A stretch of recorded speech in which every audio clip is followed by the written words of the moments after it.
তো নমস্কাৰ বন্ধুসকল, মই স্বাগতম জনাইছোঁ মনোৰঞ্জন আছামী ইউটিউব চেনেললৈ। আৰু আজি এটা ভাল খবৰ দিবলৈ গৈ আছোঁ যে নীল আকাশ দাসৰ অলপতে মুক্তিপ্ৰাপ্ত ঈশ্বৰৰ এই গানটো সকলোৱে আদৰি লৈছে আৰু এই গানটোৰ ভিডিঅ' শ্বুটিঙৰ কাম চলি আছে আৰু সেই শ্বুটিঙৰ ভিডিঅ' ক্লিপ আপোনালোকলৈ আমি আজি আগবঢ়াম। যদি ভিডিঅ'টো চাই ভাল পায় তেতিয়াহ'লে লাইক কৰিব, শ্বেয়াৰ কৰিব আৰু ছাবস্ক্ৰাইব কৰিবলৈ একেবাৰে নাপাহৰিব। ধন্যবাদ। আৰু এই ভিডিঅ'টো আপোনালোকে উপভোগ কৰক। আৰু এই গীতটিত অভিনয় কৰিছে নীল আকাশ দাসৰ লগতে অমৃতা গগৈ, জনপ্ৰিয় অভিনেত্ৰী, আৰু কোৰিঅ'গ্ৰাফ কৰিছে শচীনে। আপোনালোকে হয়তো আৰু কেইদিনমানৰ পিছতে এই ভিডিঅ' আপোনালোকৰ মাজলৈ নীল আকাশ দাসে এৰি দিব আৰু সম্পূৰ্ণ ভিডিঅ' তেওঁৰ চেনেলত চাবলৈ পাব। গতিকে ভিডিঅ'টো এনজয় কৰক।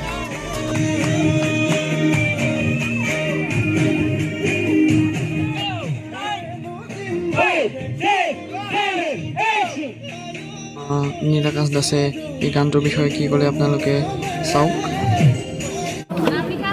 আজি প্ৰথম দিন অকণমান আমাৰ দেৰি হ'ল, পলম হ'ল আৰু আগবেলা বহুত বেছি কুঁৱলী আছিলে। আৰু শচীনৰ লগত মোৰ প্ৰথমটো কাম 2020 চনৰ আমি এটি গীত ঈশ্বৰৰ নামৰ গীতটি, আৰু আপোনালোকে ভাল পাব। খুব নতুন ধৰণে উপস্থাপন কৰিবলৈ যত্ন কৰিছে আমাৰ সকলোৰে মৰমৰ প্ৰতিভাৱান কোৰিঅ'গ্ৰাফাৰ শচীনে। গতিকে আশা কৰিছোঁ ভাল পাব ৰাইজে। আৰু বেলেগ বেলেগ ধৰণৰ কিছুমান আলোকচিত্ৰ, বেলেগ বেলেগ ধৰণৰ কিছুমান ছবি আপোনালোকৰ আগত প্ৰস্তুত কৰি উলিয়াইছে শচীনে। গতিকে আপোনালোকে চাব আৰু ভাল পাব।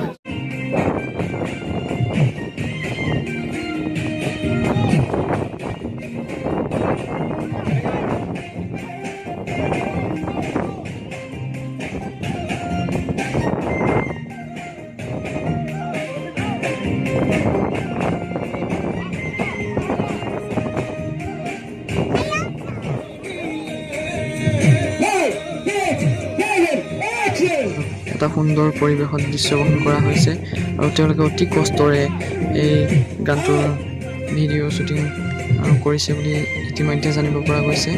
আৰু নীল আকাশৰ লগত অভিনয় কৰা অমৃতা গগৈয়ে কি ক'লে এবাৰ চাওক।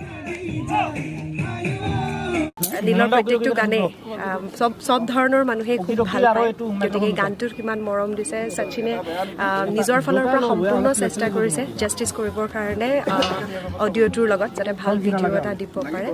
আৰু বাকী ইউনিটৰ সকলো মানুহে চেষ্টা কৰিছে। আশা কৰোঁ ভিডিঅ'টো আপোনালোকে ভাল পাব আৰু ইয়াৰ আগৰ নীল আকাশৰ বিহুৱানক আপোনালোকে যেনেদৰে মৰম দিছে, এইদৰে মৰম অব্যাহত